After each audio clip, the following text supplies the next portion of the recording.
Welcome to Your Family's Health, the program that focuses on healthcare issues with unique and different modalities for taking charge of your health today. Experts talk weekly with our continuing roster of guests from around the country and right here in Nassau County to keep you up to date on the latest health issues and trends. Take care of your mind, body, and soul.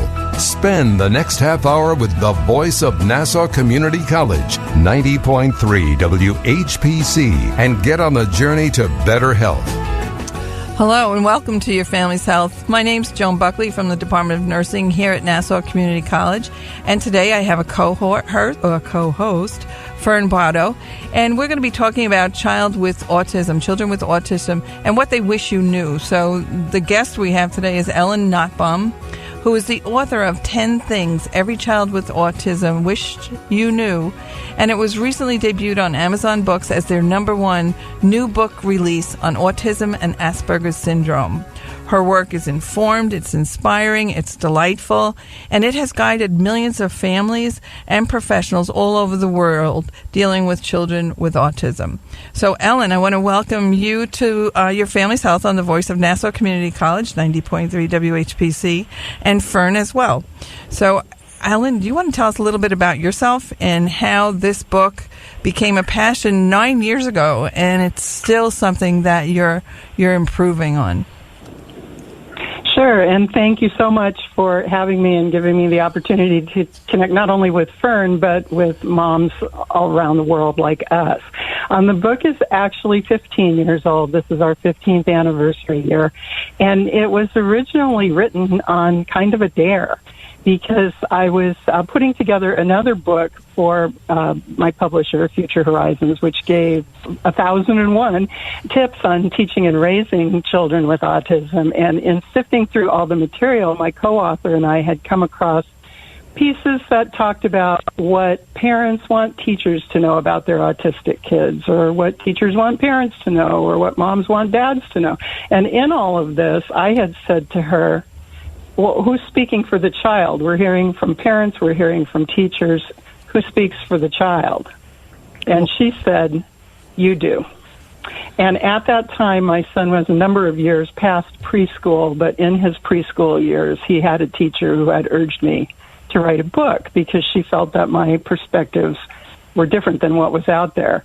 And at the time I had said, oh, yeah, I'll write a book. I'll try out for the Olympic decathlon, too.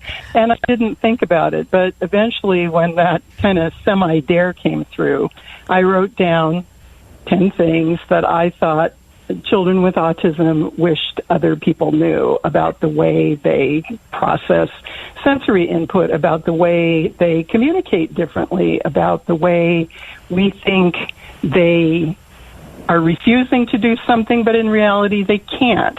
And so it was, 10 things that went through the world from their perspective, and what we as adults can do to alter our perspective, and by doing so, really unlock amazing potential in all of these kids. That is wonderful. I mean, that is what a good perspective to have. Do you think, Fern and Ellen, do you think both of you are parents of a child with autism? Do you think everybody understands what autism is, or should we talk about what is autism? I think from my perspective, having been doing this for almost 25 years now, there's far more exponentially more understanding than there is now than there was 25 years ago. And yet the real understanding has to come not from the label, but from our ability to see and evaluate and interact and value every child as an individual and approach it that way. That's what I see as being the breakthrough thing about autism, is there are core characteristics that are common to many children, and that's what I wrote about, but I also say very firmly right up front that every child's an individual, and there's nothing that's going to apply to every child. And there's also nothing about autism that is exclusive to autism. And I'm sure Fern has probably had the experience where teachers will say, oh, the accommodations that I made for your child were actually good for the whole class. Mm-hmm. And not only that, but more of recently, my child's now in a mainstream mainstream school setting. And what I'm finding is the first thing I was asked, which I found interesting, was, well, is your child aggressive? And I was taken back by it. Now I realize that this is, the most negative thing that they're concerned about, no matter what type of child it is, but because he's on the autism spectrum, they're very concerned about that, because that's, I guess, their mental model. So that's always a concern. And in fact, he's not. So so I was taken back by that. But yes, I started to understand where they're coming from and take a deep breath and explain he has certain sensory needs, but no, that is not one of the challenges that I experience with my child. But they're always looking for his, as you mentioned in the book, about that characteristic that he's a savant in. And I'm like, no, he's just a regular kid. He has certain sensory needs. But I have to tell you, Ellen, when I read your book, that was one of my biggest takeaways, was that piece about the sensory needs. That I always tell people, imagine you have the radio on really loud and you're trying to hear a lecture. And that really was a take-home for me from your book. I had felt from the very beginning of my own personal experiences and the experiences of the thousands now of families that I've worked with, is that the sensory piece is the first thing that has to happen before anything else. And the example that I give in the book is being on a roller coaster. Mm-hmm. And you think of the huge roller coasters that you see in amusement parks, and they're called thrill rides because you get on it and the G-forces are awful and it's a little scary and it's loud and there's wind in your face and bugs in your teeth and your stomach is going floop, and you have to imagine being that way all the time. If everything about your world is so sensory invasive that you can't think or organize your thoughts, or even, what we expect of children is that they behave, whatever that word means. Mm-hmm. It's just impossible to do that if the world is too bright, too loud, too tactily invasive, too painful. And so that sensory piece and addressing sensory needs, which is eminently doable, is the first thing that has to happen. And I don't see a lot of progress, being made or expected if that piece isn't met first. I have to agree, and I also feel that what you were saying, that drove me. What you're talking about, the sensory out of sync, that chapter specifically pushed me towards getting OT for my son and making sure that I really heavily pushed for the OT. And it's a shame because that's the first thing they try to take out of the IEP, or at least that's what they do here. And I really, that spoke to me so much, and I want to thank you for that. You're listening. I got to do a quick ID. Yeah. So this is the awkward part of the show. You're listening to Your Family's Health on the voice of Nassau Community College 90.3 WHPC. This is Joan Buckley, Fern Bono, and Ellen. Excuse me. Ellen. And we're talking about Ellen Notbohm's new book, or old book, always being revised, 10 Things Every Child with Autism Wishes You Knew. And now we can go right back to you, Fern. You were just talking about the school experience, I think. Yes, the OT. Yeah. I have to. You mentioning about sensory being out of sync and how foundational it is to the child learning, and it's not that they won't, it's they can't, because they can't because they have all these other things going on. But your analogies were wonderful because they allowed me to give my own analogies and what I saw my son going through, so that I could help him. I also urge people to put themselves in front of the mirror and look at your own sensory issues. And, there are people, there's so much talk about how autistic kids stim, or they have these repetitive self-comforting habits. But show me an adult who doesn't jingle his keys, or smoke, or crack their knuckles, or the whole idea that we all do things that are self-regulating and self-comforting, and it's a little bit of a reach for some parents to be able to step back and say, there's all these behaviors that I want to change, but we have to distinguish between what is truly harmful and dangerous you don't let them play with matches, obviously. And what is just irritating to you, but a piece of that child's self-awareness about how to keep themselves regulated. So again, it's the flipping the perspective on what it takes for a child to comfortably function in community, whether it's a classroom or a family or a gathering, and accommodate that so that we can truly see what they have to offer. Now, Ellen, in your book, you take it chapter by chapter, and each chapter has a very meaningful statement as a title. I really think all of them are great. I particularly like number 7.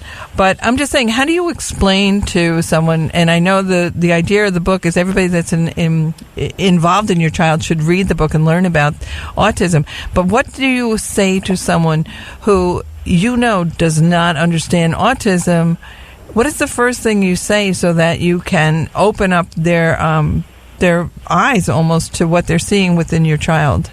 Well, usually by the time people come to me, they want to know. So that's a question that I'm not sure. I'd have to give that some thought. It's a good question, but I don't like to answer something that deep off the cuff. Okay.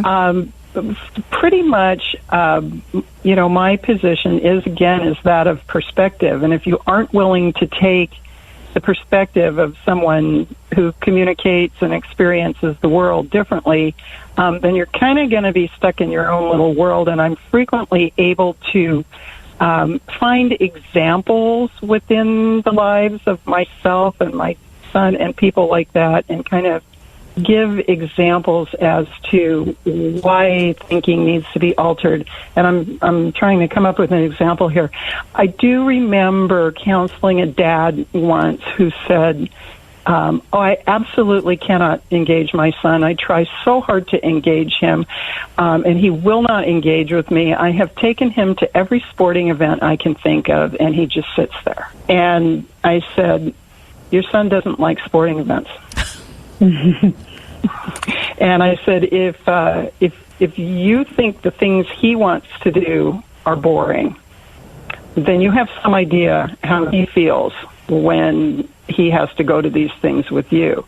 I can give you a million reasons why he might not like it. It's too loud. It's too smelly. He doesn't understand the rules. He doesn't know or care about the players, on and on and on. If you ever asked him, what do you want to do?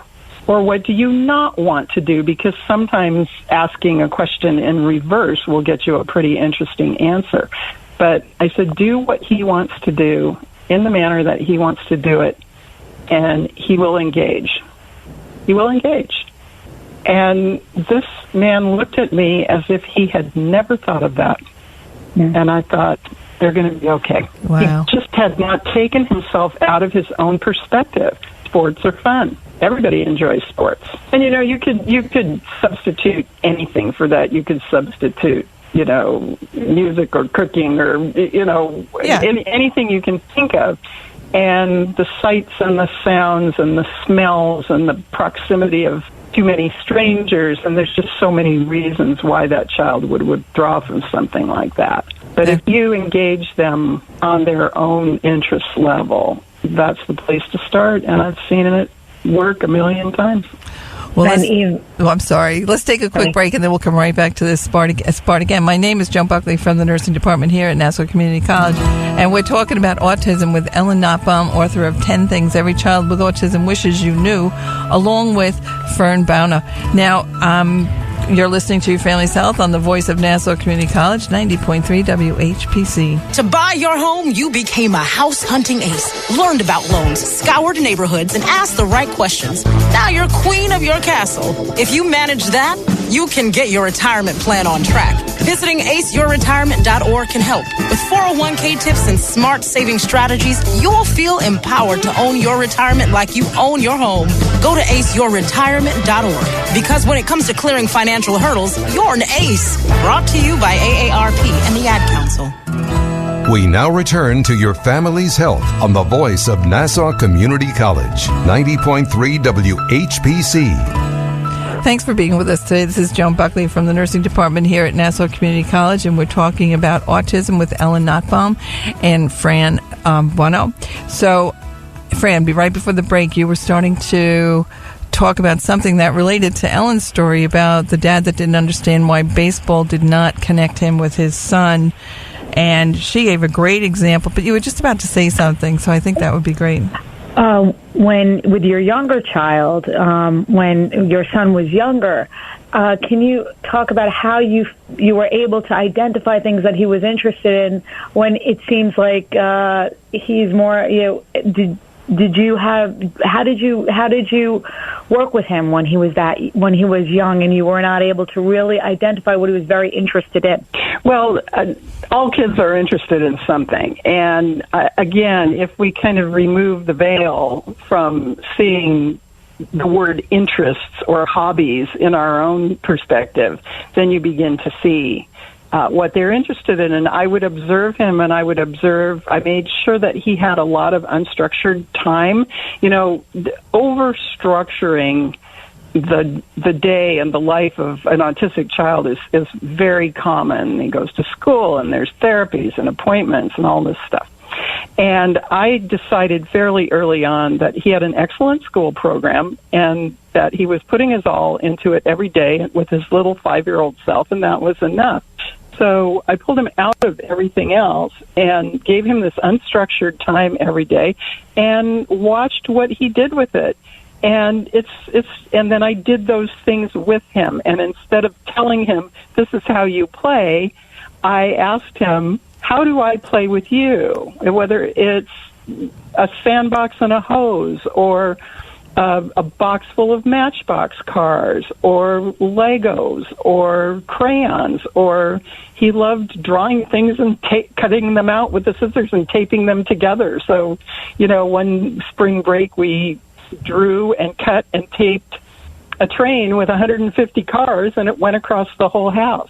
And these were the things that slowly opened the door to his being able to communicate his thoughts and ideas and needs, and to be able to engage in something that might be one step removed from that. And what was ironic to me was I would get down on the floor with him and look at things from his perspective, from his eye level or his whatever, and we would play that way.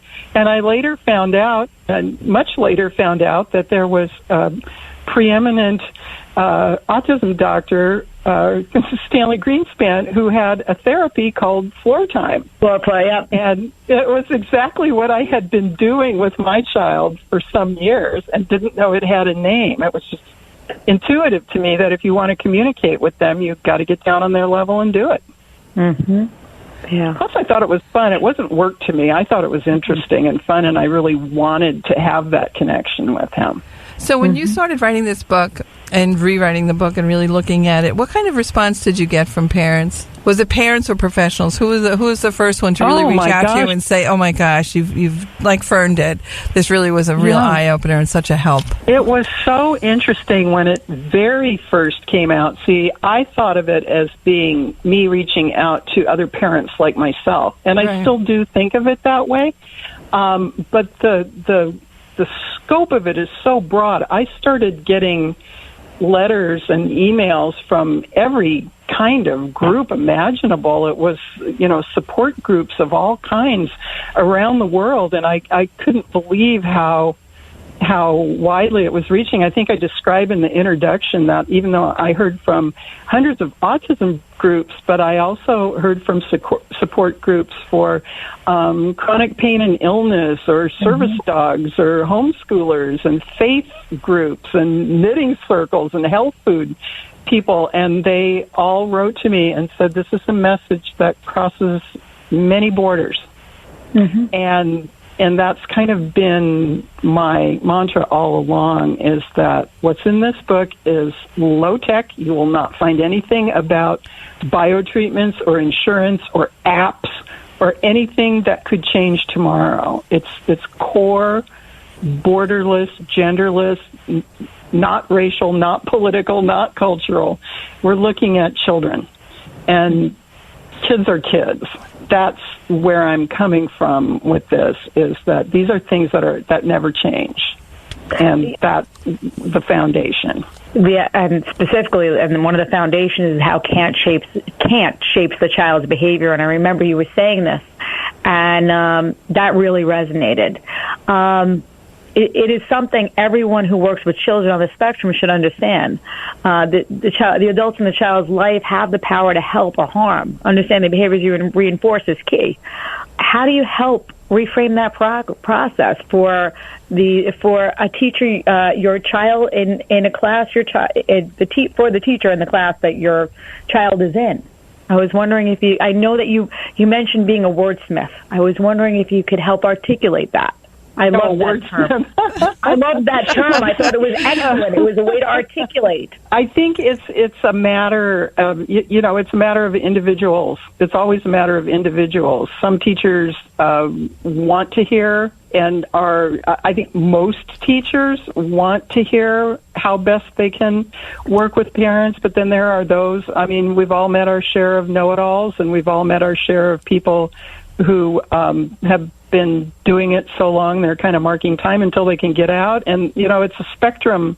It's a spectrum like any other spectrum. We had fabulous. We were lucky. We had fabulous teachers for the most part, but we had some stinkers too, and that's just the human condition. I think in terms of giving very succinct advice in our limited time frame here, I don't want to say read the book, but in this latest revision of the book, one of the things I did was put a section in that's completely new from any of the other editions, and it's specifically about how to make decisions. Because as autism parents, we are faced with 100 decisions a day. And it can become very overwhelming when we also feel like there's a lot at stake. And yes, childhood is long and we have time, but also we only get to do it once and we can't go back and redo it. And many parents become virtually paralyzed by the breadth and depth of the decisions they have to make. So this new section, which everybody seems to really be jumping on the bandwagon, which makes me happy, it all came about, astonishingly enough, because my son was in a college history class, of all things, and the professor had sent home a tip sheet on how to study for a multiple choice exam. And I read this tip sheet, and I thought, that's what it's like to be a special needs parent. You have to have all these strategies because every day is a multiple choice test. And so that is that's the format for this section that I call Your Power of Choice. Because the main takeaway is a lot of times people will say to me, I didn't have a choice. I had to do this. I have no choice. But the fact is there are always choices. And learning to identify them is such an empowering thing. Wow. You're listening to Your Family's Health on the Voice of Nassau Community College, 90.3 WHPC. My name's Joan Buckley from the Nursing Department here at Nassau Community College, and today we're talking about autism with Ellen Notbohm and Fern Bardo, and we're going to continue, so go right ahead. Fern, I think I felt you had something to say now to Ellen. I was saying that we all have choices, and it's it is a challenge to make those choices. For me, this book was almost a Bible. It was the first book I read. I'm so impressed. Where is Bryce now? What is he doing now? No, I know that. But what is he doing? I remember you talking about, he was in college, I think, the last book I read, and I just read the most recent copy of it. But what did he choose as a? Because I remember he was vacillating in one of the books, one of your chapters. He was vacillating about his career. Well, as all young people do, have to consider what career they want. Yes, at the end of the second edition of the book, he had just graduated from high school. And so now we are 7 years later, and he completed a college degree. He went on to a different college to get an additional certification, and it was his dream to work in a library context. He is employed. He's had the same job for 3 years with no blips, which is an achievement in and of itself. He did not succeed in finding what he called his dream job. So he recently put himself back in school. So now he's working full-time and going to school again to kind of sharpen some skills and make himself more marketable. But yes, he went on to successfully complete college. He's been driving for many years without any tickets or accidents. He votes. He he cooks. He's amazing. He's amazing. He doesn't think of himself as amazing, and he and I both think of ourselves as low-key people. But he has a tenacity and a resilience that has not allowed him to. He doesn't give up. He just never gives up, and that's an amazing thing.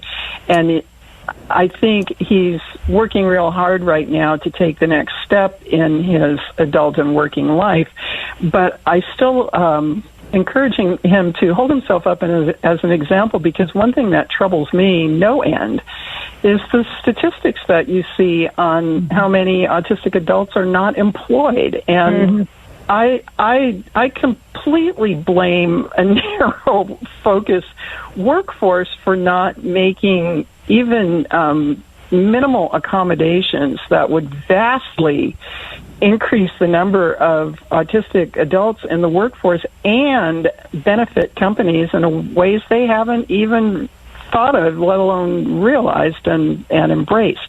That is all starting to happen.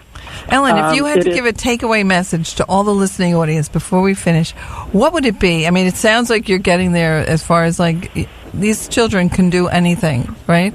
But what would be your takeaway message for someone that is looking for more information about autism? Yeah, I wouldn't say children can do anything any more than any one of us can do anything, but there is potential there that needs to be uncovered and explored by changing our perspectives.